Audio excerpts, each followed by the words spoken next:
ભુજનું દેશલસર તળાવ કે જ્યાં જળકુંભીનું સામ્રાજ્ય છવાયું.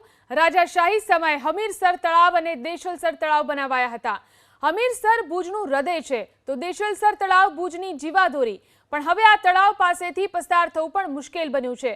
3 વખત જળકુંભી દૂર કરવામાં આવી, પરંતુ ફરી આ તળાવ લીલુંછમ ખેતર બની ગયું. તળાવમાં વહેતી ગટરના કારણે પાણી દૂષિત પણ બન્યું છે.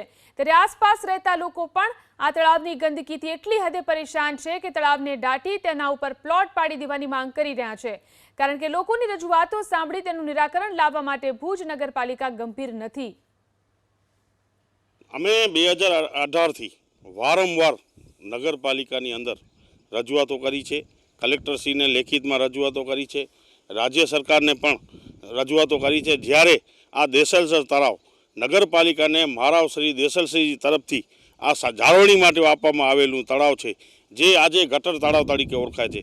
આ ગટરના કારણે ગટરના પાણીથી જે તળાવ ભરાય છે, એના કારણે એમાં જળકુંભીનો એક મોટો સામ્રાજ્ય ઊભો થયો છે. નેશનલ તળાવને સાચવણી કરવાની જવાબદારી ભુજ નગરપાલિકાની છે. નામદાર ગુજરાત હાઈકોર્ટે પણ અગાઉ ઘણી વખત કહેલું છે કે તળાવ કે તેની આજુબાજુ કોઈ બાંધકામ ન થવા જોઈએ. તજજ્ઞો મારફતે આ તળાવને તળાવ તરીકે રહે તે માટે ભુજ નગરપાલિકાએ પગલાં ભરવા જોઈએ.